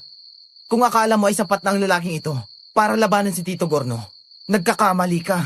Mas pipiliin kong mamatay kasama siya kesa mabuhay sa piling niyo, mga traidor! Nakakasulasok ang katapatan mo sa kanya. Dahil sa ginawa mong to, asahan mong mawawala ang kapayapaang pinaglalaban nyo. Kung ayaw mong sumama ng kusa, kukunin kita ng pilit! Nakita ko ang pagbabago sa mukha ni Ibrahim. Ang kanyang mga panga ay tumigas at ang kanyang mga mata ay tila naglalabas ng kakaibang kislap sa gitna ng dilim. Pakiramdam ko ay hindi na tao ang kaharap ko, kundi isang gutom na hayop na nawala ng pasensya. Akala mo ba, Noah? Ganun lang kadali yun? Akala mo ba hahayaan kitang agawin sa pagkatapos ng lahat ng sinakripisyo ko? Wala kang sinakripisyo, Ibrahim. Wala kang ginawa kundi manggulo. Walang ginawa, Filomena. Hindi ako nagpakahirap na patayin ang dating kasintahan mo para lang mapunta ka naman sa ibang lalaki. Hindi ako pumatay para lang maagaw ka ng isang to. Ano? Anong sabi mo? Pinatay mo ang dating nobyo ni Filomena. Parang tumigil ang mundo ko sa narinig ko. Tumingin ako kay Filomena at nakita ko ang mas matining gulat at sakit sa kanyang mga mata. Ang buong akala ko pinalayo lang ng mga magulang niya ang dati niyang kasintahan. Yun pala, brutal ang naging kapalaran nito. Mas masakit kesa sa katotohanang iniwan lang siya nito nang walang pasabi at nilayuan. Ang totoo, binuras siya sa mundo para siguradong mawala siya sa landas ni Filomena. Ibig mong sabihin, hindi sina inay at itay yung pumatay sa kanya? Pero sabi nila silang gumawa nun para protektahan ako. Nagkakamali ka, Filomena. Hindi nila kayang gawin yon ng sila lang. Sa tingin mo ba, hayaan nilang isang mahinang tao lang ang makakasama mo? Hayop ka, Ibrahim. Napakasama mo. At ikaw, Pilo, hindi mo sinabi sa akin pinatay siya ng mga magulang mo. Ang sabi mo lang pinalayo siya. Dahil ayaw kong matakot ka at tuluyang kang lumayo sa akin oras na malaman mo kung anong ginawa nila sa taong mahal ko. Makasarili na ako makasarili. Pero mahal kita, Noah, at ayaw kitang mawala sa akin. Magkakasundo kaming ginawa ang bagay na yon. Sa kaawa-awang lalaking yon. Magkasabwat kami ni Tito Gorno at Tita Lucrecia. Ako ang pumatay. Sila ang nagplano. Ginawa namin yon dahil ikaw ay para sa akin, Filomena. Para sa kawan. Para sa atin. Walang ibang nababagay sa iyo kundi ako lang. Mga traitor! Lahat kayo! Pinaniwala niyo ako sa isang malaking kasinungalingan! Ginawa namin yun para sa ikabubuti mo. Pero, tingnan mo ngayon. Heto ka na naman. Sumasama sa isang taong walang kalaban-laban. Sa tingin mo ba, ay hindi ko kayang gawin kay Noah ang ginawa ko sa huling lalaking minahal mo? Ramdam ko ang pag-akyat ng galit sa buong katawan ko. Ang sakit na nararamdaman ni Filomena ay dumadaloy din sa akin. Sa bawat tawa ni Ibrahim, lalong tumitindi ang pagnanais kong protektahan ang babaeng mahal ko mula sa demonyong nasa harap. Hindi ko na hinintay na makalapit pa si Ibrahim. Sa tinirang galit ko sa kanyang pagtatapat, sumugod ako at sinunggaban siya sa leeg. Nagpambuno kami sa sahig ng kubo. Kahit ramdam ko ang kakaibang lakas ng kanyang mga bisig na tila bakal sa tigas, hindi ako bumitaw. Ang bawat suntok at tulak namin ay nagpayanig sa buong kubo. Hayop ka! Pagbabayaran mong ginawa mo sa kanya! Hindi mo ako kaya, Noah. Tao ka lang. Isang mahinang tao. Tama na! Noah, Ibrahim! Itigil niyo yan! Hindi ako titigil hanggat hindi ko nakukuha ang sa akin. Akin ka lang, Filomena. Hindi siya sa'yo! Hindi siya magiging sa'yo! Parang awa niyo na! Magkakapatayan kayo! Sa gitna ng aming pagbubuno, isang malakas na lagabog ang yumanig sa buong kubo mula sa itaas. Ang bubong naming gawa sa dayami at nipa ay biglang bumigay. Hindi lang ito dahil sa hangin. Tila may 2 dambuhalang bigat na bumagsak mula sa ibabaw. Nalaki ang aking mga mata nang mawasak ang gitnang bahagi ng bubong at bumagsak sa pagitan namin ang 2 nilalang na may matatalas na kuko at nanlilisik na mga mata. Itay? Inay? Ano to? Anong klaseng mga nilalang kayo? Masyado kayong maingay. Hindi ba namin sinabi sa inyong huwag niyo kaming susubukan?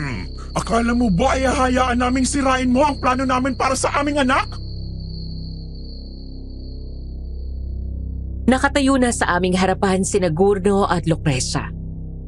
Ang kanilang mga anyo ay mas malaki, mas mabalahibo, at ang kanilang presensya ay punong-puno ng gutom. Si Lucrecia na may nalilisik ngunit may bahid ng lungkot na mga mata ay dahang-dahang lumapit kay Filomena. Ramdam ko ang panginginig niya sa likod ko, pero nanatili akong nakaharang. Hawak ang aking ita kahit alam kong baka wala itong silbi sa harap ng 2 purong aswang.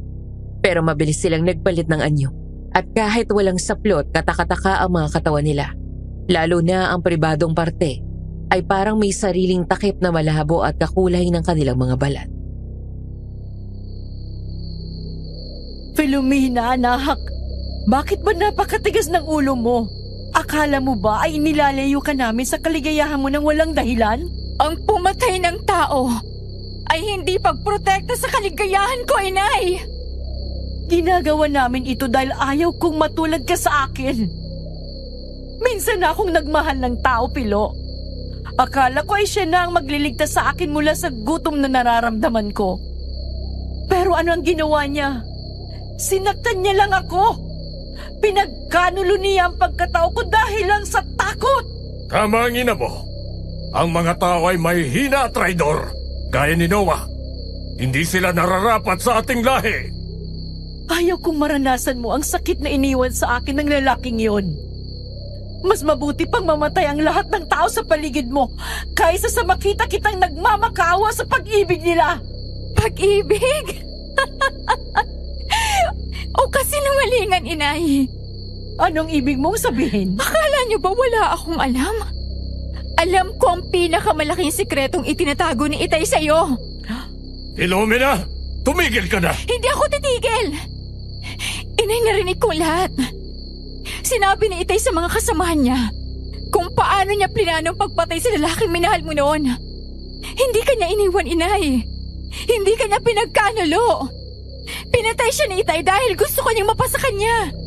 Gusto niyang maangkin ang iyong lakas at ang iyong puso kaya ginawa niya mukhang tinalikuran ka ng tao. Kagagawa niya lahat yon.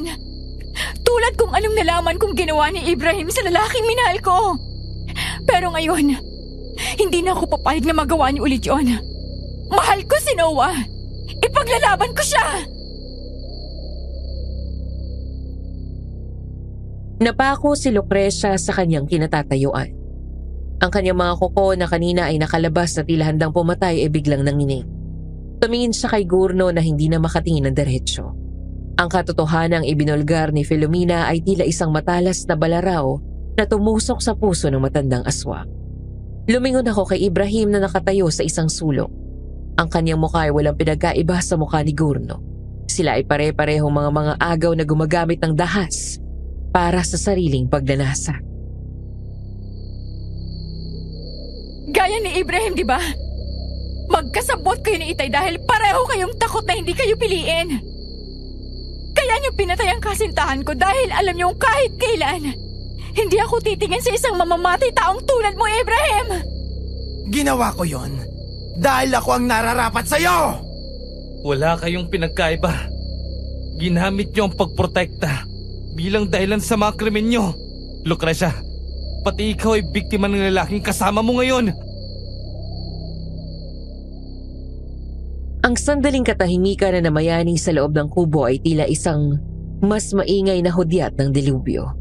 Nakita ko ang unti-unting pagbabago sa mukha ni Lucrecia mula sa pagiging isang inang nag-aalala. Naging isang nilalang siya ng puro puot. Ang mga luha sa kanyang mga mata ay natuyo. Napalitan iyon ng isang mapulang ningas na tila nang gagaling sa kailaliman ng impyerno. Hindi na siya nakatingin sa amin ni Filomena. Ang lahat ng kanyang galit ay napako sa kalalaking naging asawa niya sa loob ng maraming dekada. Ang lalaking pumatay sa kanyang minsang naging kaligayahan. Gurno! Ang lahat ng ito! Ang lahat ng mga tao na akala ko ay pinoprotektahan mo ako! Pinatay mo siya? Ginawa ko yun dahil ikaw ay para sa akin. Hindi nararapat ang isang tao sa iyo, Lucrecia. Ako ang nagbigay sa iyo ng kawan. Ako ang nagbigay sa iyo ng lakas. Ibinigay mo sa akin ang buhay na puno ng dugo at kasinungalingan.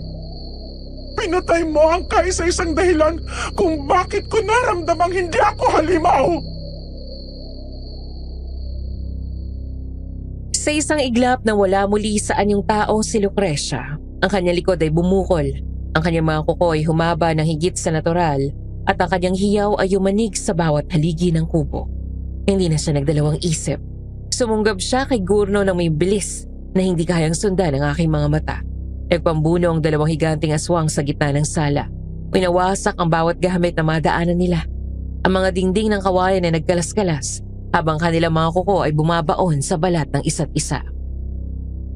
Habang nagkakagulo ang mag-asawa, naramdaman ko ang isang mapanganib na presensya sa aking gilid. Si Ibrahim. Hindi siya nakatingin sa mga magulang ni Filomena. Ang kanyang mga mata ay nakapako sa amin. Puno ng inggit, selos at baliw na pagnanasa. Sumugod si Ibrahim sa amin, pero bago pa siya makalapit ay nakita ko ang isang madugong tagpo sa gitna. Nagawa ni Lucrecia na ibaon ang kanyang mga kuko sa lalamunan ni Gurno. Ang malapot at itim na dugo ay kumalat sa sahig ng kubo. Sa huling sandali ng kanyang buhay, ang mga mata ni Gurno ay nanatiling nanlilisik, pero wala na siyang nagawa ng tuluyang baliin ni Lucrecia ang kanyang leeg. Bumagsak ang katawan ni Gurno sa sahig. Wala na itong buhay. Si Lucrecia ay humihingal at puno ng dugo ang kanyang muka. Tila nawala ng malay sa tindi ng emosyong binitawan niya. Ngunit bago pa kami makahinga ng maluwag, isang mabilis na pag-atake ang dumating mula kay Ibrahim.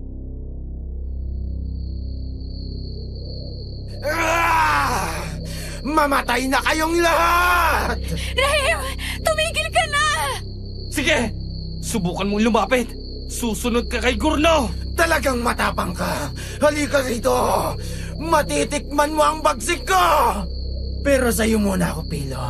Kung hindi ka rin lang mapupunta sa akin, mabuti pang patayin na lang din kita!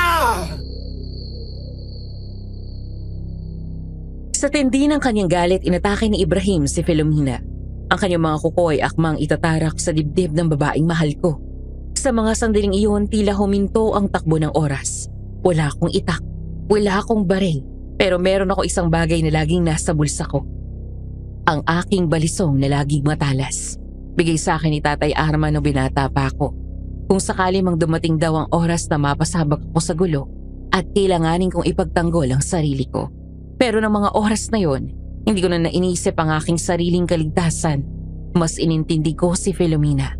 Tumalon ako sa harap niya at sinalubong ang dabuhalang katawan ni Ibrahim. Naramdaman ko ang pagbaon ng kanyang mga kuko sa aking balikat. Ang hapde ay halos magpadilim ng aking mga paningin, pero hindi ako bumitaw. Sa gitna ng aming pagpambuno, nahanap ko ang isang puwang sa ilalim ng kanyang panga. Gamit ang lahat ng lakas na nagagaling sa aking takot at pag-ibig kay Filomena, itinarak ko ang aking balisong ng malalim. Namutla si Ibrahim.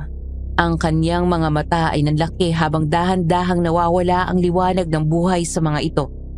Ang halimaw na nagpahirap sa amin sa loob ng sandaling panahon ay dahan-dahang nanghina hanggang sa bumagsak siya sa aking ibabaw.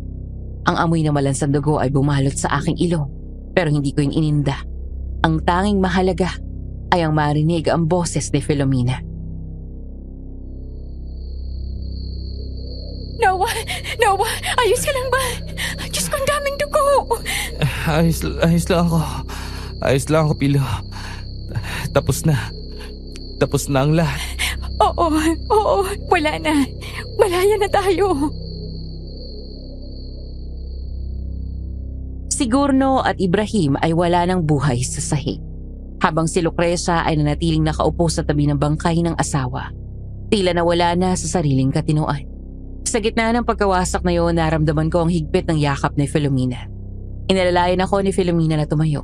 Kahit masakit ang bawat galaw ko, alam ko sa loob-loob ko na ligtas na kami. Ang mga lihim na pumatay sa katahimikan namin ay nailibing na kasama ng mga halimaw na gumawa nito. Tumingin ako sa labas kung saan unti-unti nang sumisikat ang araw. Ang madilim na gabi ng aming buhay ay natapos na. At sa gitna ng guho ng aming kubo, isang bagong simula ang naghihintay para sa amin. Filomena, anak, Inay, patawarin mo ako. Napakabulag ko. Sa loob ng maraming taon, naniwala ako sa mga kasinungalingan ng iyong ama. Akala ko ay pinoprotektahan niya ako. Pero siya pala ang pumatay sa aking kaluluwa bago pa man niya ako gawing reyna ng kanyang kawan. ang sakit lang isipin na kailangan pang dumanak ang dugo bago natin malaman ang totoo. At ikaw, Noah, nagkamali ako sa iyo. Akala ko ay isa ka lang mahinang tao. Nasasaktan ng anak ko. Pero Nakita ko kung paano mo siya laban kay Ibrahim. Ipinagtanggol mo siya sa paraang hindi nagawa ng sinumang nilalang sa aming lahi. Mahal ko siya, Lucrecia. Hindi ko kailangan ng kapangyarihan niyo para patunayan yun. Aalis na ako. Dadalhin ko ang mga bangkay na ito sa pabalik sa amin. Hindi na namin kayo guguluhin, Filomena. Malaya ka na. Gawin mo ang gusto mo.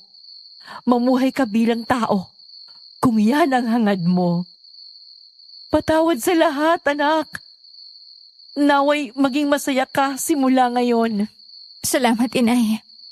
Mag-iingat kayo. Pinanood naming binuhat ni Lucrecia ang katawan ni Gurno at Ibrahim na may kakaibang lakas na tila hindi kumawari. Sa isang iglap, naglaho sila sa madilim na bahagi ng kakahuyan. Naiwang kaming dalawa ni Filomena sa gitna ng kubo.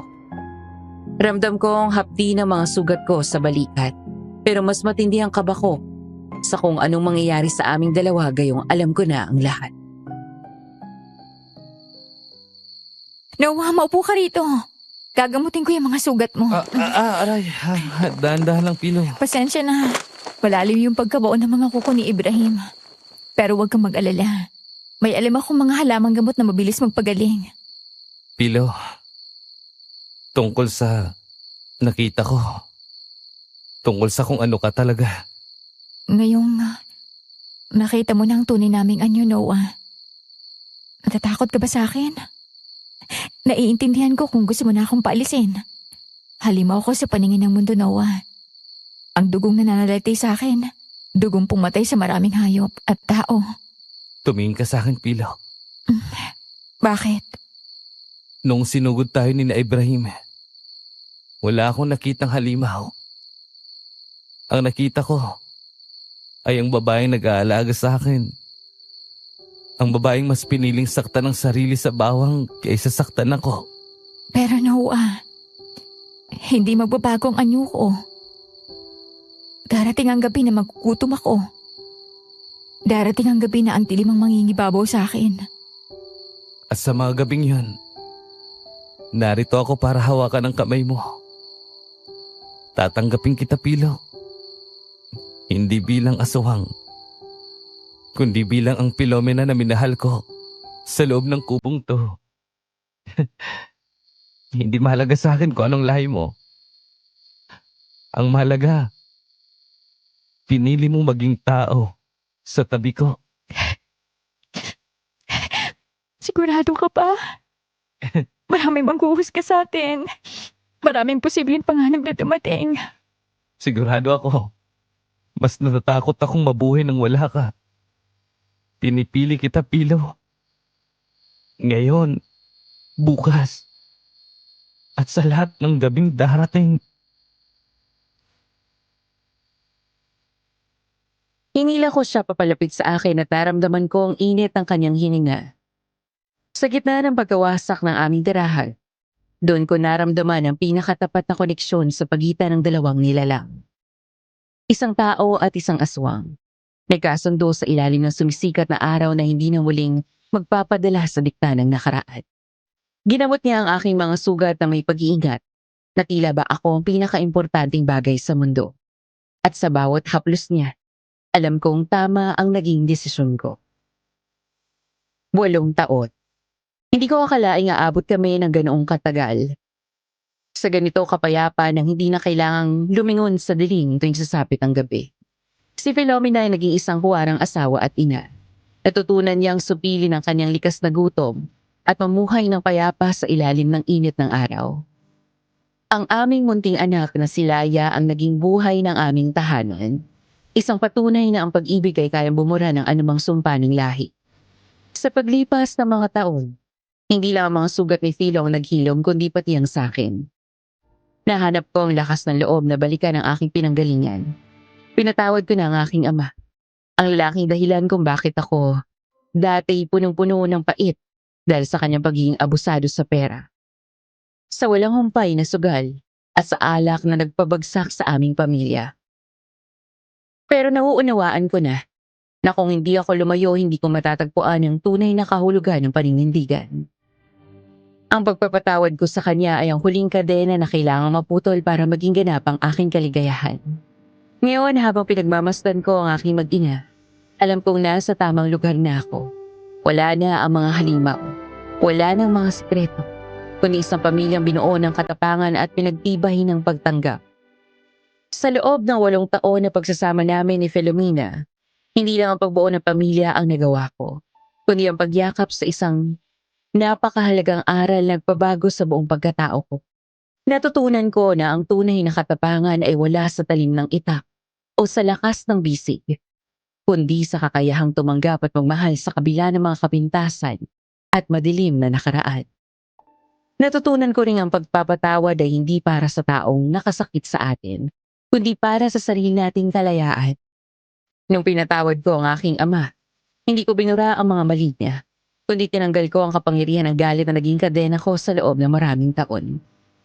Sa huli napatunayan ko na ang pag-ibig na marunong magsakripisyo at pagtiwala ay mas malakas pa sa anumang sumpa o lahi ng aswang. Dahil sa dulo na bawat madilim na gabi, palaging may sikat ang araw ang naghihintay para sa mga taong marunong manindigan para sa katotohanan. Muli ako po si Noah at maraming salamat sa pakikinig sa kwento namin ni Filomena. At magandang araw sa inyong lahat mga kaaswang radio. Ako pa rin ang inyong paboritong si DJ Rosana. At heto na naman tayo para busisiin ang mga kwentong hindi lang nakakakilabot kundi punong-puno pa rin ang aral at hugot sa buhay. Ngayon pag-uusapan natin ang kwento ni Noah at ang misteryosang si Filomena. Saktong-sakto to at bagong taon na, no? So mga friendship, sino ba naman ang hindi mapapabilib sa katapangan ni Noah? Sa likod ng pagiging mahinhin niya sa babae ay isa siyang responsableng breadwinner. Grabe yung pasensya niya rin sa tatay Arman niya na lulong sa alak at sugal at alam ko marami ang makaka-relate dito. Komento ko lang no Noah, saludo ako sa'yo pero minsan kailangan din nating unahin yung sarili natin para hindi tayo tuluyang maubos. At alam ko maraming breadwinner dyan ang nakaka-relate dito. So tama yung desisyon mo na bumukod para makahinga ka man lang at magkaroon ng sariling buhay. At itong si Filomena nakakaloka, ang ganda niya, no? Tila malaanghel, pero may tinatagong bangis. Kahit aswang siya, nakita natin ang pagnanais niyang tumalikod sa sarili niyang lahi para sa pag-ibig at kapayapaan. Ramdam mo yung takot at hirap niya habang tinatakasan yung sarili niyang pamilya at yung obsession ni Ibrahim, no? Nakakaantig din yung pag-amin niyang mahal niya si Noah kahit pa alam niyang magkaiba sila ng mundo. Isang matapang na babaeng handang lumaban para sa kanyang sariling kalayaan. Hindi rin natin palalagpasan ang kontrabidang si Ibrahim. Nako, nakakagigil yung karakter nito, no? Nagpapanggap siya na mabait pero ang totoo ay obsesyon lang yung nararamdaman niya kay Filomena. Yung pag-amin niyang siyang pumatay sa dating kasintahan ni Filomena ay talagang nakakarimarim at nakakasuka, no? Siya yung ehemplo ng taong hindi marunong tumanggap ng pagkatalo at handang manira ng buhay para lang sa sarili niyang kagustuhan. At dahil bagong taon ako, iwasan natin yung ganyang karakter, mga ka-friendship, magbago na kayo. Mula sa kwentong ito yung mga moral lesson na gusto kong ibahagi sa inyo bilang inyong DJ at guru-guruhan sa radyong ito. Una, ang tunay na katapangan ay hindi nasusukat sa lakas ng bisig kundi sa paggawa ng tama sa gitna ng takot. At itong si Noah, kahit alam niyang hindi niya kaya yung mga aswang, hindi niya iniwan si Filomena. Pinili niya lumaban kahit tao lang siya. Sa buhay, marami tayong kakaharaping halimaw, no? So, maaaring problema yan sa pera, pamilya, o kahit sariling takot. Pero ang mahalaga, hindi tayo dapat sumusuko sa laban. Lalong-lalo na para sa mga mahal natin.